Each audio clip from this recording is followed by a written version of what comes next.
You know that feeling when you read a book and it just completely flips a switch in your brain? Well, today we're diving into 21 of them. These are books that author Daniel Pink says personally changed his mind. We're going to distill the biggest, most world-altering idea from each and every one. Let's get into it. Okay, get this. The average person reads just 4 books a year. 4. When you think about it like that, every single book you decide to pick up is a huge deal, a major investment of your time. So, with literally millions of options out there, how in the world do you choose? How do you find a book that's guaranteed to give you a totally new way of seeing things? Well, think of this as your personal guide, a curated tour of 21 ideas that are proven mind changers. We've sorted these big ideas into 5 key areas. We're going to start with unlocking high performance, then move on to making smarter decisions and connecting better with others. After that, we'll zoom out to really understand society, and then finally, we'll turn inward to find strength and meaning. All right, first up, keys to high performance.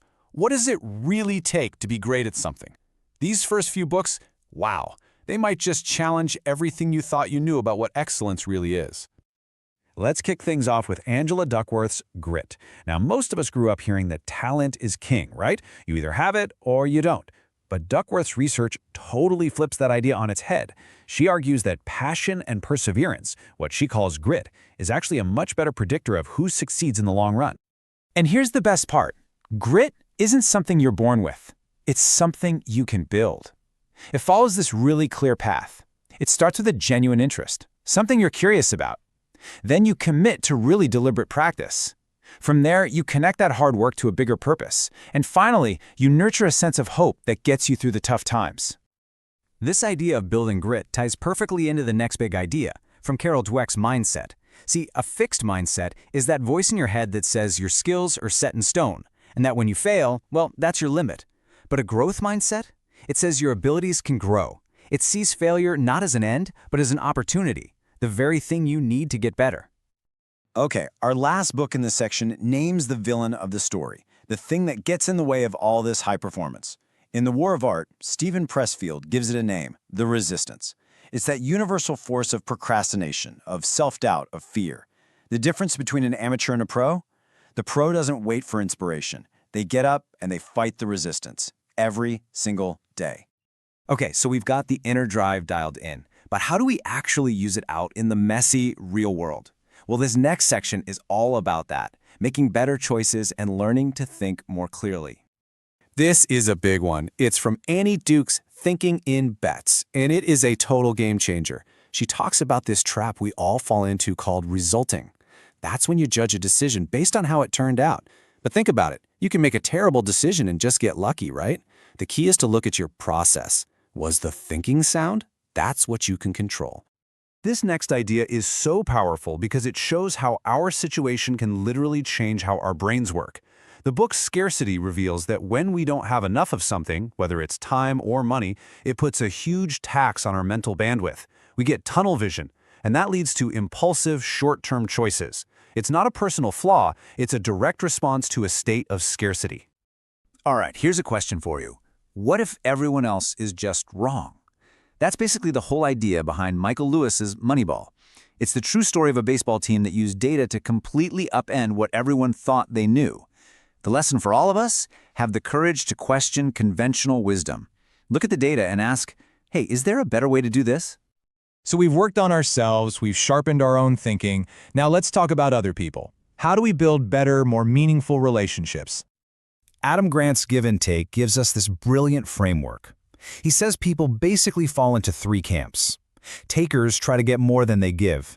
Matchers play a game of I'll scratch your back if you scratch mine. And givers, they just contribute. But here's the crazy part, the real mind bender. Givers are the most likely to be at the very bottom of the success ladder and at the very top. The trick is learning to be a smart giver. Oh, this is a classic. Robert Cialdini's Influence.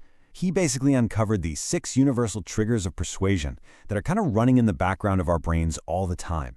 From our deep need to repay a favor, which is reciprocity, to our tendency to just follow the crowd, social proof. Understanding these things makes you both more persuasive and, just as important, harder to fool. Ever been to a meeting and thought, why am I here? Or a party that just felt flat? while Priya Parker's The Art of Gathering explains why. She says most of our get-togethers are just running on autopilot. To make something special, you have to be intentional.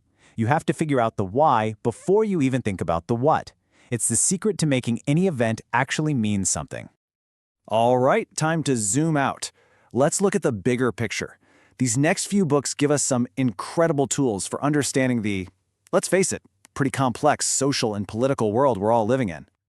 This idea from Jennifer Eberhardt's bias is a really important one. See, we tend to think of prejudice as this deliberate, hateful act. But her research shows that most bias is actually unintentional.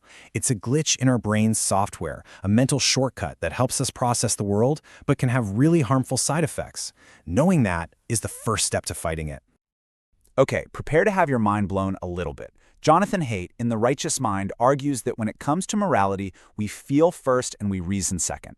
He says our rational mind isn't some impartial judge. It's more like a press secretary whose only job is to justify what our gut already believes.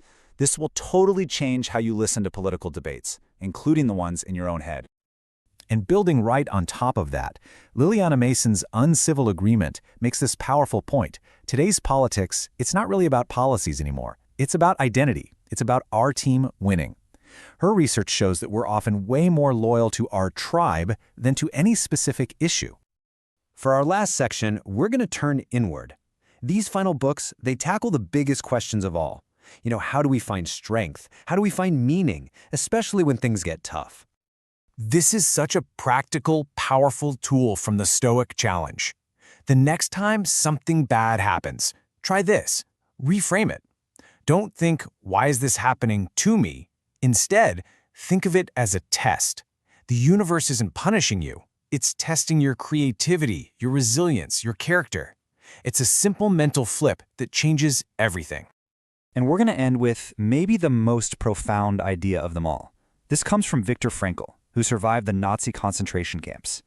He realized that the #1 drive for human beings isn't pleasure, it's the search for meaning. And this is the part that will just stay with you. He argued, we can find that purpose in any situation, even the absolute worst. It's an incredible testament to the human spirit. So there you have it. 21 books, 21 brand new ways to look at the world. Because when we let a book truly change our mind, we don't just change ourselves. We start to change everything around us. So the only question left is, what are you going to read next?